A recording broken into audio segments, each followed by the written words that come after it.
성경 말씀 봉독해 올리겠습니다. 신약 성경 히브리서 11장 13절에서 16절에 있는 하나님 말씀입니다.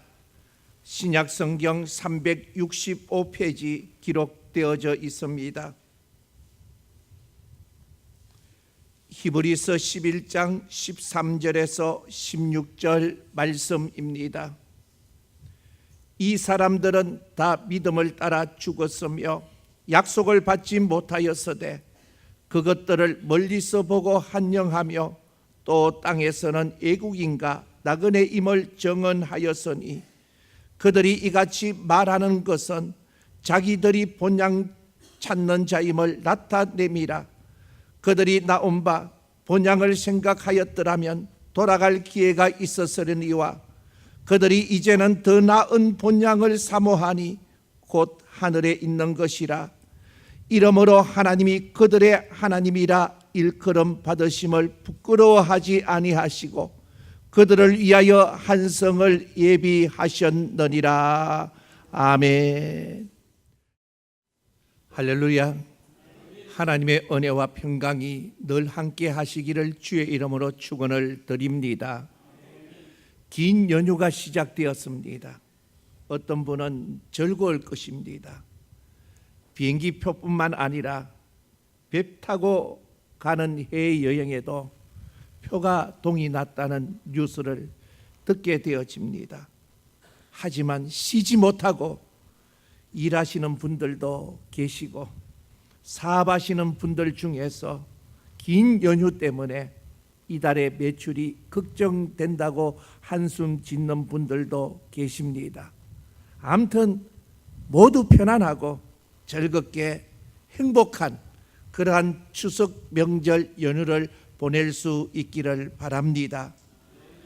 처음 사람 아담과 하와는 하나님이 만드신 최고의 보금자리인 에덴 동산에 쫓겨나고 말았습니다. 말씀에 불순종한 결과가 엄청난 인류의 재앙을 초래했던 것입니다. 창세기 3장 24절을 보면 하나님께서 그 사람을 쫓아내시고 에덴 동산 동쪽에 그룹들과 두루 도는 불칼을 두어 생명나무의 길을 지키게 하시니라 말씀하고 있습니다. 에덴에서 쫓겨난 아담과 하와는 그곳의 풍요로움을 잊을 수 없었을 것입니다.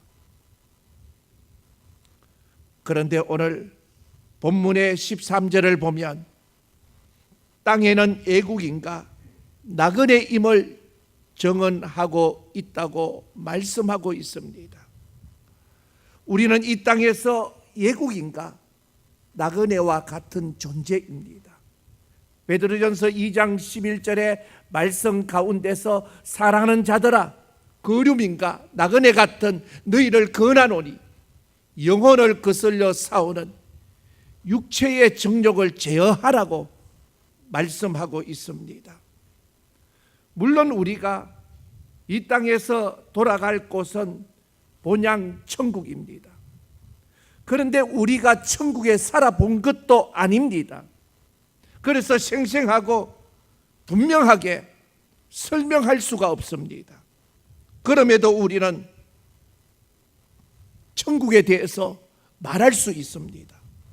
왜냐하면 하나님께서 성경을 통하여서 우리에게 천국을 보여주셨기 때문입니다. 예수님을 통해서 천국 갈 수 있는 길을 열어주셨다는 사실입니다. 성경에는 천국을 표현하는 단어가 여러 곳에서 나타나고 있습니다. 하나님 나라라고 누가복음 21장 31절에 말씀합니다. 이후에 하나님의 집이라고, 낙원이라고, 영광의 나라라고, 영원한 나라라고, 내세라고, 새 예루살렘이라고, 시온산이라고, 새하늘과 새 땅이라고, 베드로후서 3장 7절, 요한계시록 21장 1절에도 말씀하고 있습니다. 천국은 이 세상에 속한 나라가 아니라 영원한 나라라고 시편 145편 13절에서 말씀하고 있습니다. 요한계시록 21장 4절을 보면 모든 눈물을 그 눈에서 닦아주시니 다시는 사망이 없고 애통하는 것이나 고가는 것이나 아픈 것이 다시 있지 아니하리니 말씀하고 있습니다. 그런 천국을 믿고 거기 가서 살 날을 기대하니 거기에 앞서 가신 분을 만날 소망을 가지며 살아간다는 것이 우리에게 큰 축복인 줄 믿습니다. 그런데 우리는 천국에 들어갈 수가 없었습니다. 로마서 6장 23절을 보면 죄의 삭은 사망이라고 분명히 말씀하고 있습니다. 죄의 삭은, 죄의 결과는 죽음이라고, 죽는 것이라고 말하고 있기 때문입니다. 영원히 죽을 수밖에 없는 영원한 멸망의 사람들이었습니다. 그러나 요한복음 3장 16절에서 하나님이 세상을 이처럼 사랑하사 독생자를 주셨으니 이는 그를 믿는 자마다 멸망하지 않고 영생을 얻게 하려 하심이라. 길이요 진리요 생명이신 예수님을 보내주셨기 때문에 예수 믿는 우리가 멸망하지 아니하고 영생을 얻게 되어진 줄 믿습니다. 이러한 은혜로 우리는 저 높은 곳을 향하여 소망 가운데 나아가는 사람입니다. 세상 사람들은 눈에 보이지 않는 미래의 천국보다는 눈에 보이는 현재의 행복을 더 많이 추구하며 삽니다. 그래서 세상 사람들은 천국을 사모하고 사는 우리들을 조롱할 때가 많습니다. 아무리 그래도 믿음을 가진 우리들은 흔들리지 말아야 합니다. 뒤돌아서지 말아야 합니다. 명절만 되면 갈등하고 분쟁을 겪는 분들이 있습니다. 그래서 제가 제사가 차례가 무엇인지 지난 수요일 밤 예배 때에 말씀을 통하여서 여러분에게 증거했습니다. 어떤 분은 추석 명절에 제사 지낸다고 하는데 잘못 알고 있는 것입니다. 조상이 돌아가신 날을 추념함이 제사입니다. 사실 제사 제도는 계급을 반영하는 숨겨진 이야기가 있습니다. 제사 제도는 이태조에 의해서 조선이 건국되면서 승리학을 받아들임으로 시작되었습니다. 평민은 이 제사를 드릴 수가 없었습니다. 왕과 제후와 충신에게만 허락되어진 그러한 법이 정해져 있었습니다. 그래서 차례는 명절날이나 조상의 생일 또는 매달 음력 초하루와 보름날에 낮에 지내는 약식 제사로서 가족이 오붓하게 함께 음식을 나누며 즐거워하는 속절로 드려졌다는 기록입니다. 속절은 제사날 이외의 철을 따라서 차례를 지내는 날을 의미합니다. 음식을 차리는 것은 옛날에는 없었으나 후대에 생겨서 온 가족이 제철 음식을 마련하여 즐기게 되었습니다. 이렇게 좋은 날 어찌 돌아가신 부모님 생각나지 않겠습니까? 그래서 돌아가신 부모님도 함께 하십사 하고 마음의 발로로 차례가 시작되어졌다는 말씀입니다. 추석 명절은 말 그대로 가족끼리 함께 음식을 나누며 즐겁게 지내는 때입니다.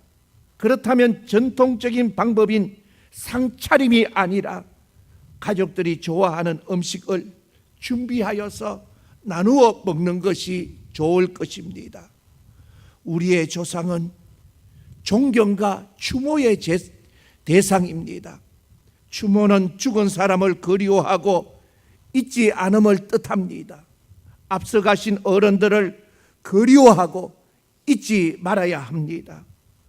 우리는 그래서 추모 예배를 드리는 것입니다. 추석 명절에 추모 예배를 드리라고 순서지를 준비를 해 놓았습니다.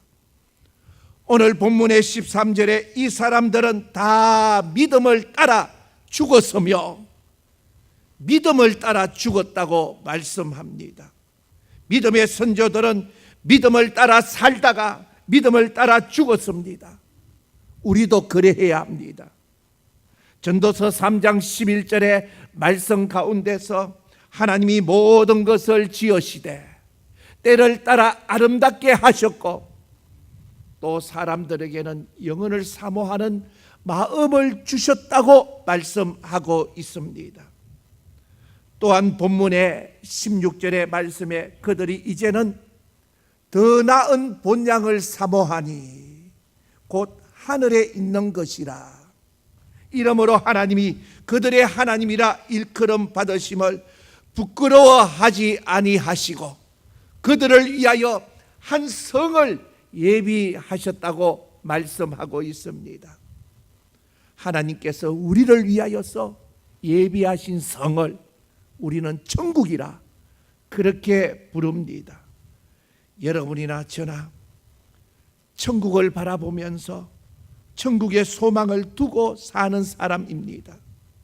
그렇다면 이번 추석 명절 긴 연휴에 만나는 사람들, 친척들에게 본이 되는 하나님의 자녀가 되어질 수 있어야 합니다. 천국을 소망하는 사람으로 천국을 전하고 천국을 소망하는 사람답게 말하고 행동해야 한다는 사실입니다. 오늘 본문의 13절의 말씀을 한번 살펴봅니다. 그것들을 멀리서 보고 한영하며 또 땅에서는 애국인과 나그네임을 정언하였으니 말씀합니다. 그것들을 멀리서 보고 말씀합니다. 천국의 소망을 두고 사는 사람들은 앞으로 올 것들을 보고 기뻐하며 산다는 뜻입니다.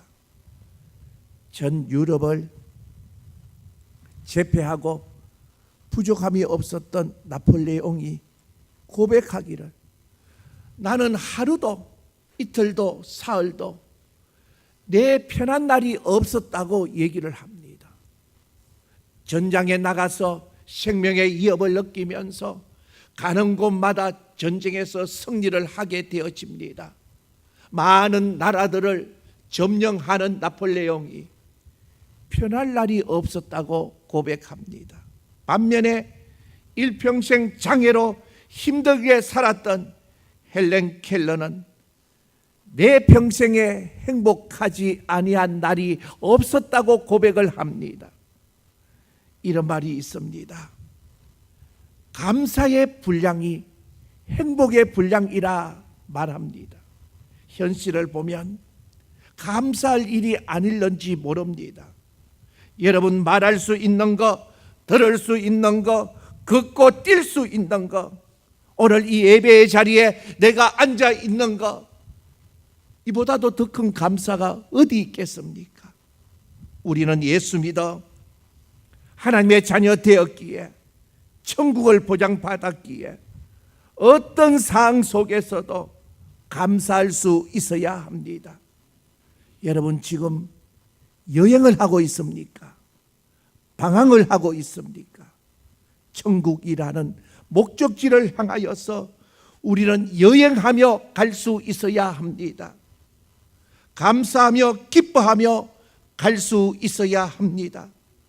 그러나 천국이라는 목적지가 없으면 방황할 수밖에 없습니다. 우리는 갈 곳이 있는 천국의 방랑자라는 사실입니다. 며칠 전 일입니다. 인도네시아 선교지에 갔다가 제가 차고 있는 시계를 잊어버렸습니다.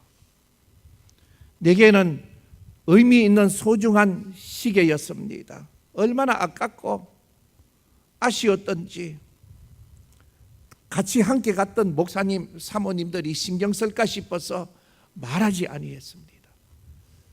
인도네시아 공항에 와서 제 아내에게 여보 내 시계 잊어버렸다고 했더니 제 아내가 여보 진작 얘기하지. 여보 진작 얘기하면 어떡하는데. 벌써 그 장소를 떠나왔는데 다시 같은 팀원들이 그 장소에 가서 내 시계 찾는다고 우왕좌왕하면 그들에게 어떠한 피해가 될까 해서 얘기하지 아니했으니까 아마 필요한 사람이 내 시계를 주워 갔을 것이라 그렇게 생각하고 마음을 편하게 여겼습니다. 그것이 아깝다고 탄식하고 거기에 머물 수 있겠습니까? 그냥 돌아왔습니다. 여러분, 이 땅에 살다 보면 아깝고 아쉬운 것이 많습니다. 눈물 나는 일도 많습니다. 그러나 우리는 저 높은 곳을 향하여 나가는 사람들입니다. 하늘 소망으로, 천국 소망으로 복된 삶의 주인공으로 사시는 여러분들이 되시기를 바랍니다. 기도하겠습니다. 전능하신 하나님, 아직도 천국의 소망을 두지 못한 채 살아가는 사람들에게, 특별히 추석 명절에 만날 믿지 않는 가족, 친척들에게 천국 소망을 전하는 품이 있는 성도들이 되기를 원합니다. 우리는 예수 그리스도의 죽으심과 부활하심을, 그리고 다시 오심을, 우리가 천국에 갈 것을 증거하며 사는 삶의 주인공이 되게 하여 주옵소서. 예수님 이름으로 기도하옵나이다. 아멘.